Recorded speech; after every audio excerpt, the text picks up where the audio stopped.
Hello everyone, स्वागत है आपका यूनिक स्टडी के एक और नए वीडियो में। इस वीडियो में हम आपके लिए लेके आ चुके हैं 80 इंपॉर्टेंट जीके जीएस के क्वेश्चन जो आपके आरआरबी एनटीपीसी अंडर ग्रेजुएट में आने वाले शिफ्टों के लिए बहुत ही इंपॉर्टेंट क्वेश्चन होने वाले हैं। ये बहुत ही इंपॉर्टेंट क्वेश्चन है क्योंकि ये जितने भी क्वेश्चन हैं सभी क्वेश्चन जो हो चुके शिफ्टों का एनालिसिस करके बनाए गए क्वेश्चन है कि किस पैटर्न पर किस टॉपिक से क्वेश्चन आ रहे हैं।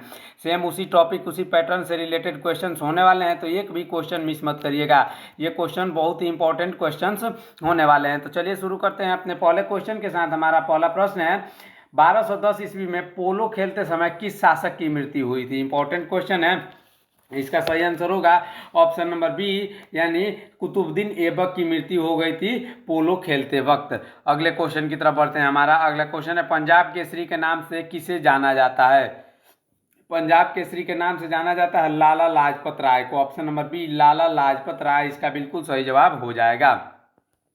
हमारा अगला क्वेश्चन देखते हैं। हमें सिंधु सरस्वती सभ्यता के बारे में जानकारी कहाँ से मिलती है। सिंधु सरस्वती सभ्यता के बारे में जानकारी मिलती है पुरातात्विक अवशेषों से। ऑप्शन नंबर सी, पुरातात्विक अवशेषों से। बढ़ते हैं अगले क्वेश्चन की तरफ। हमारा अगला क्वेश्चन जो होने वाला है इंपॉर्टेंट क्वेश्चन है, ध्यान दीजिएगा। सिद्धू और कान्हू ने किस विद्रोह का नेतृत्व किया था। जैसा कि आप जानते हैं विद्रोह से, आपके जनजातीय विद्रोह से 1 से 2 क्वेश्चन हर शिफ्ट में पूछा जा रहा है, इसलिए इसको ध्यान से देखिएगा। इसका सही आंसर होगा ऑप्शन नंबर बी, सिद्धू और कान्हू ने जो है वो संथाल विद्रोह में नेतृत्व किया था। हमारा अगला क्वेश्चन देखते हैं। 8 अप्रैल 1929 को केंद्रीय विधानसभा में बम फेंकने वाले क्रांतिकारी कौन थे। 8 अप्रैल 1929 को केंद्रीय विधानसभा में बम फेंकने वाले जो थे भगत सिंह और बटुकेश्वर दत्त थे। उसके बाद से उन्होंने बम फेंकने के बाद इनकलाब जिंदाबाद का नारा भी लगाया था। अगला क्वेश्चन हमारा है 1928 में हिंदुस्तान सोशलिस्ट रिपब्लिकन एसोसिएशन की स्थापना किसने की थी। बहुत ही इंपॉर्टेंट क्वेश्चन है, ध्यान दीजिएगा। स्थापना से 1 से 2 क्वेश्चन हर शिफ्ट में पूछे जा रहे हैं। 1928 में हिंदुस्तान सोशलिस्ट रिपब्लिकन एसोसिएशन की स्थापना की थी किसने। चंद्रशेखर आजाद ने। ऑप्शन नंबर सी, चंद्रशेखर आजाद इसका बिल्कुल सही जवाब होगा। अगला क्वेश्चन देखते हैं। स्वतंत्रता से पहले भारत की अर्थव्यवस्था का ध्यान किस पर था। स्वतंत्रता से पहले जो था उनका ध्यान कृषि पर था। ऑप्शन नंबर सी, स्वतंत्रता से पहले भारत की अर्थव्यवस्था का ध्यान कृषि पर था। अगला क्वेश्चन देखते हैं। कलिंग के किस राजा ने जैन धर्म अपनाया था। बहुत ही इंपॉर्टेंट क्वेश्चन। इसका सही आंसर ऑप्शन नंबर बी, यानी खारवेल। कलिंग के खारवेल एक ऐसे राजा थे जिन्होंने जैन धर्म को अपनाया था। अगले क्वेश्चन की तरफ बढ़ते हैं। कलिंग युद्ध के बाद किस शासक ने बौद्ध धर्म अपनाया। कलिंग युद्ध के बाद जो है खारवेल ने जो है अशोक ने, ऑप्शन नंबर सी, अशोक ने जो बौद्ध धर्म अपनाया था।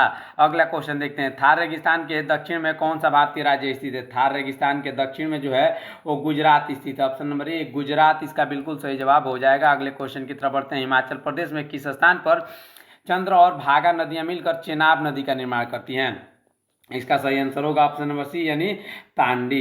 हिमाचल प्रदेश के तांडी नामक स्थान पर चंद्र और भागा नदियां मिलकर चेनाब नदी का निर्माण करती हैं। ये सारे क्वेश्चन जितने भी हैं बहुत ही इंपॉर्टेंट क्वेश्चन होने वाले हैं, इसलिए वीडियो को अंत तक देखिएगा। ये क्वेश्चन आपके पिछले हो चुके हैं शिफ्टों के एनालिसिस करके बनाए गए हैं। साथ ही साथ अगर वीडियो अच्छा लगे तो वीडियो को लाइक, चैनल को एक सब्सक्राइब जरूर कर दीजिएगा। बढ़ते हैं अगले क्वेश्चन की तरफ।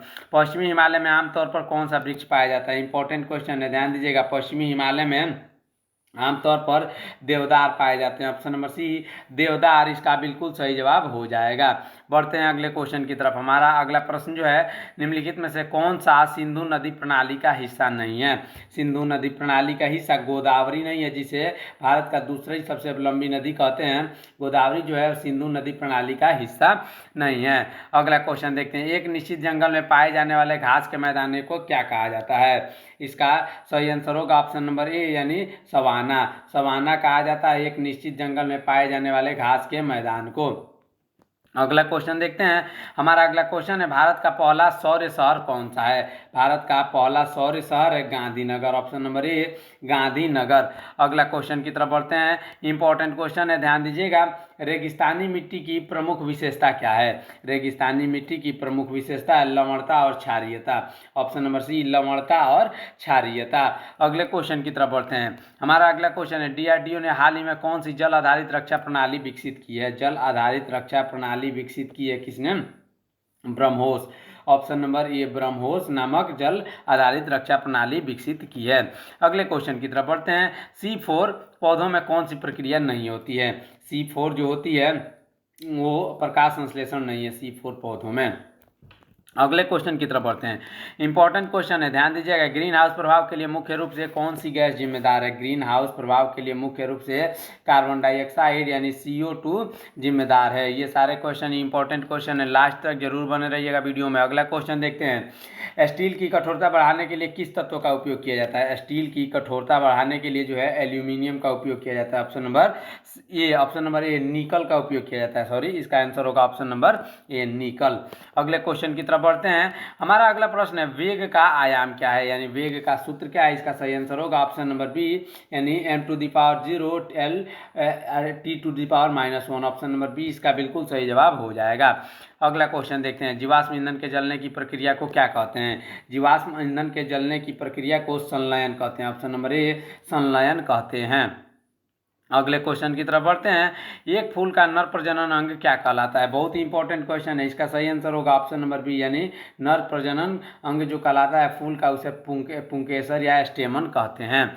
अगला क्वेश्चन देखते हैं। CPU का हिस्सा इनमें से कौन नहीं है? कंप्यूटर से आधारित जितने भी क्वेश्चन हैं उन सभी का एक अलग सेपरेट वीडियो हमने अपने चैनल पर बना के रखा है, उसको भी आप जरूर जाके देख लीजिएगा। बहुत ही इंपॉर्टेंट क्वेश्चन उसमें 100 क्वेश्चन, कुल 100 क्वेश्चन आपको उसमें कराए गए हैं जो आपके एग्जाम से रिलेटेड बहुत ही इंपॉर्टेंट क्वेश्चन होने वाले हैं।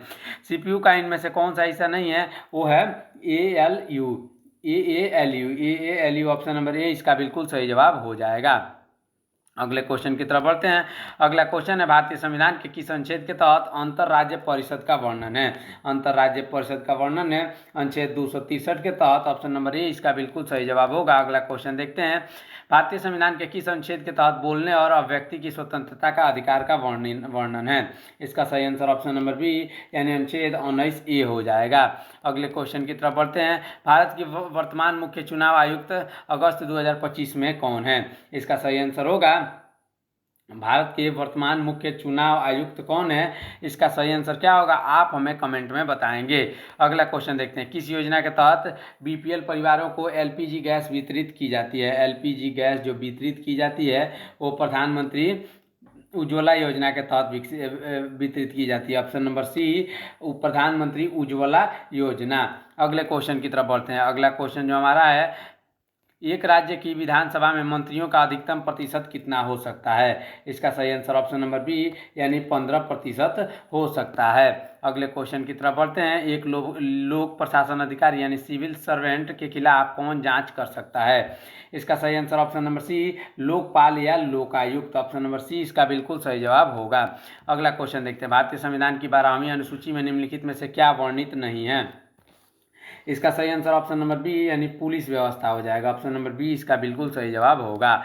अगला क्वेश्चन देखते हैं। पंचायती राज संस्थाओं के नीचे से ऊपर की ओर व्यवस्था को व्यवस्थित करें। इसका सही आंसर होगा ऑप्शन नंबर सी यानी सबसे पहले ग्राम पंचायत, उसके बाद पंचायत समिति, उसके बाद से जिला परिषद होते हैं। इसको आपको ध्यान में रखना है। अगले क्वेश्चन की तरफ बढ़ते हैं। उससे पहले अभी तक अगर आपने हमारे चैनल को सब्सक्राइब नहीं किया है तो चैनल को सब्सक्राइब करिएगा।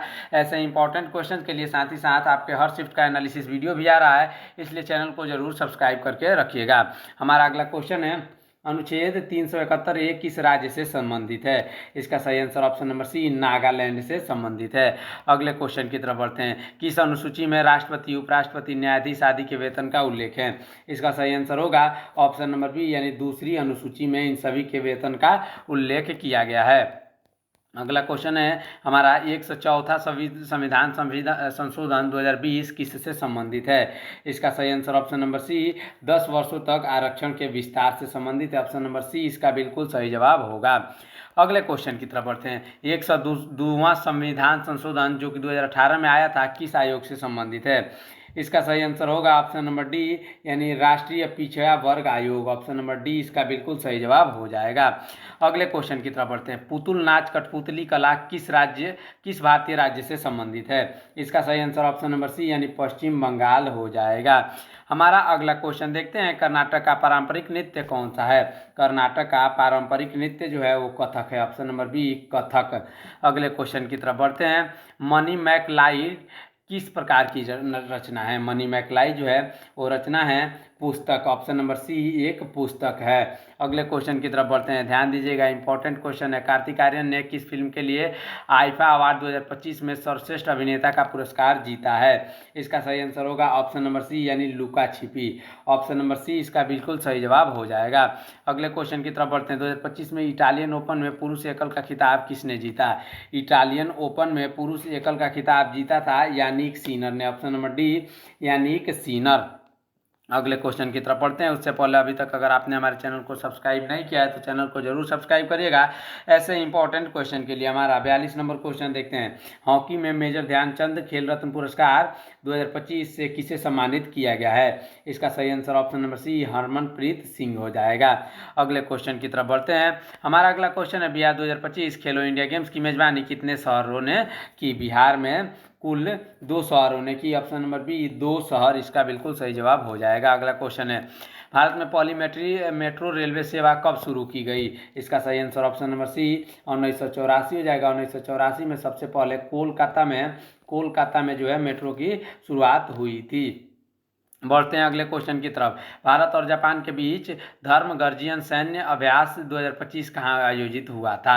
इंपॉर्टेंट क्वेश्चन है, इसका सही आंसर होगा ऑप्शन नंबर बी यानी मिजोरम में। ऑप्शन नंबर बी इसका बिल्कुल सही जवाब होगा। अगला क्वेश्चन देखते हैं, स्वतंत्रता 1947 समय भारत की अर्थव्यवस्था में सेवा क्षेत्र का योगदान कितना था? जब स्वतंत्रता मिली तो उस समय सेवा क्षेत्र का योगदान लगभग 25% था। ऑप्शन नंबर बी 25% इसका बिल्कुल सही जवाब होगा। अगले क्वेश्चन देखते हैं, विंडोज ओएस में कंट्रोल प्लस एफ शॉर्टकट किसके लिए होता है? कंट्रोल प्लस एफ शॉर्टकट जो होता है वो होता है खोजने के लिए यानी फाइंड के लिए। अगले क्वेश्चन की तरफ बढ़ते हैं, इंपॉर्टेंट क्वेश्चन होने वाला है, ध्यान दीजिए, कंप्यूटर में नया फोल्डर बनाने के लिए शॉर्टकट क्या है? कंप्यूटर में नया फोल्डर बनाने के लिए शॉर्टकट है control shift plus N, control shift plus N. अगले क्वेश्चन की तरफ बढ़ते हैं, पश्चिम बंगाल में पहला थर्मल पावर प्लांट किस वर्ष खोला गया था?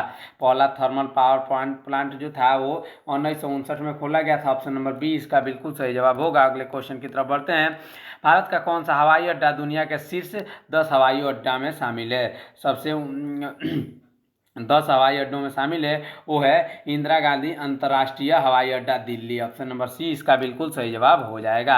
अगला क्वेश्चन देखते हैं, प्रथम एशियाई खेलों में भारत का स्थान क्या था? प्रथम एशियाई खेलों में भारत का स्थान था दूसरा। ऑप्शन नंबर बी दूसरा इसका बिल्कुल सही जवाब हो जाएगा। अगले क्वेश्चन की तरफ बढ़ते हैं, हमारा अगला क्वेश्चन है, इंपॉर्टेंट क्वेश्चन है, ध्यान दीजिएगा, द्रोणाचार्य पुरस्कार प्राप्त करने वाले प्रथम प्रशिक्षक कौन थे यानी प्रथम कोच कौन थे? इसका सही आंसर होगा ऑप्शन नंबर सी यानी O M Nambiar. Option number C इसका बिल्कुल सही जवाब हो जाएगा। अगला क्वेश्चन देखते हैं, मानव रक्त का पीएच मान कितना होता है? मानव रक्त का पीएच मान 7.4 होता है। ऑप्शन नंबर बी इसका बिल्कुल सही जवाब हो जाएगा। अगला क्वेश्चन देखते हैं, विटामिन B12 को किस नाम से जाना जाता है? विटामिन B12 को जाना जाता है राइबोफ्लेविन के नाम से। ऑप्शन नंबर बी राइबोफ्लेविन के नाम से। अगला क्वेश्चन देखते हैं, B12 नहीं, इसको B2 को जाना जाता है, सॉरी दोस्तों, इसका सही आंसर B2 हो जाएगा। B2 को किस नाम से जाना जाता है? राइबोफ्लेविन। अगला क्वेश्चन देखते हैं, पौधों की पत्तियां का हरा रंग किसके कारण होता है? इसका सही आंसर ऑप्शन नंबर बी यानी क्लोरोफिल के कारण पौधों की पत्तियों का हरा रंग होता है। अगला क्वेश्चन देखते हैं, हमारा अगला क्वेश्चन है, प्याज का खाद्य भाग कौन सा होता है? प्याज का खाद्य भाग जो होता है वो तना होता है। ऑप्शन नंबर डी तना इसका बिल्कुल सही जवाब होगा। अगला क्वेश्चन है, वायुमंडल में सर्वाधिक मात्रा में पाई जाने वाली गैस कौन सी? वायुमंडल में सर्वाधिक मात्रा में नाइट्रोजन पाई जाती है जो कि कुल हवाओं का लगभग 78% है। अगले क्वेश्चन की तरफ बढ़ते हैं, हमारा अगला क्वेश्चन है, 1831 में किस वैज्ञानिक ने कोशिका के केंद्र की खोज की थी? कोशिका के केंद्र की खोज की थी रॉबर्ट ब्राउन ने। ऑप्शन नंबर बी इसका बिल्कुल सही जवाब हो जाएगा। रॉबर्ट ब्राउन इसका बिल्कुल सही जवाब होगा। अगला क्वेश्चन देखते हैं, आधुनिक परमाणु सिद्धांत का प्रेरणेता किसे माना जाता है?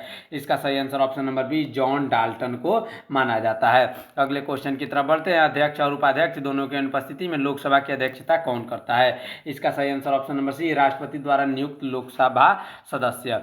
अगले क्वेश्चन की तरफ बढ़ते हैं, सिंधु घाटी सभ्यता के लोगों को किस क्षेत्र में विशेषता प्राप्त थी? इसका सही आंसर होगा ऑप्शन नंबर सी यानी नगर योजना में। ऑप्शन नंबर सी इसका बिल्कुल सही जवाब हो जाएगा। अगले क्वेश्चन की तरफ बढ़ते हैं, ध्यान दीजिएगा, सूर्य को ऊर्जा किस प्रक्रिया से प्राप्त होती है?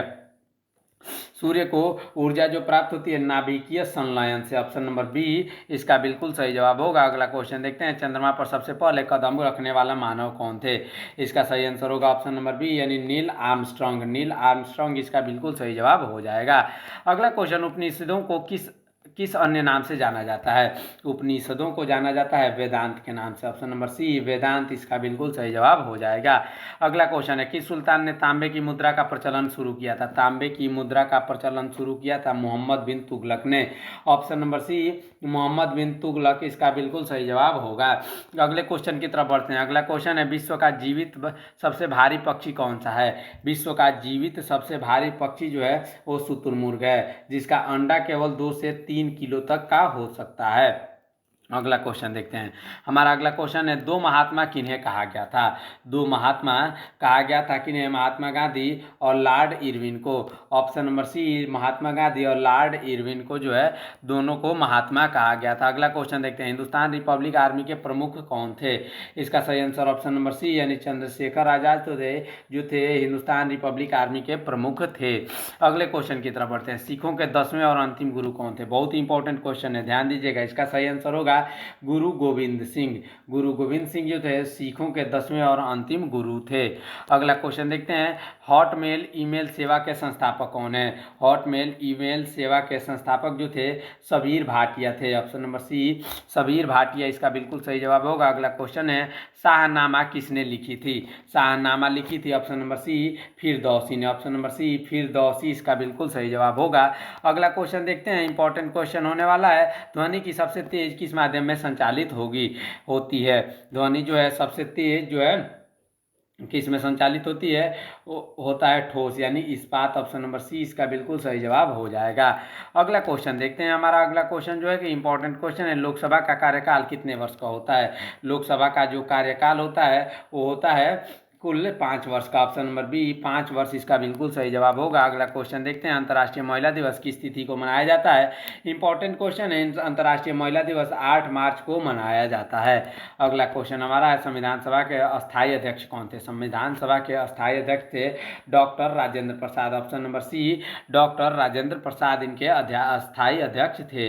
इस प्रकार हमारा ये 75 इंपॉर्टेंट जीके का क्वेश्चन यहीं पे खत्म होते हैं। आने वाले और शिफ्टों के लिए बहुत इंपॉर्टेंट क्वेश्चंस आने बाकी हैं, साथ ही साथ आपके हर शिफ्ट का एनालिसिस वीडियो भी आ रहा है, तो इसलिए आप चैनल को सब्सक्राइब जरूर कर लीजिएगा। और हाँ, आपका हर रोज़ सवेरे 8 बजे आपके लिए करंट अफेयर्स का सेशन आ रहा है, जो कि आपके लिए बहुत ही इंपॉर्टेंट है, क्योंकि उससे 10 से 12 क्वेश्चन हर शिफ्ट में पूछे जा रहे हैं। चलिए मिलते हैं नेक्स्ट वीडियो में, तब तक के लिए रखिए अपना ख्याल। धन्यवाद। जय हिंद।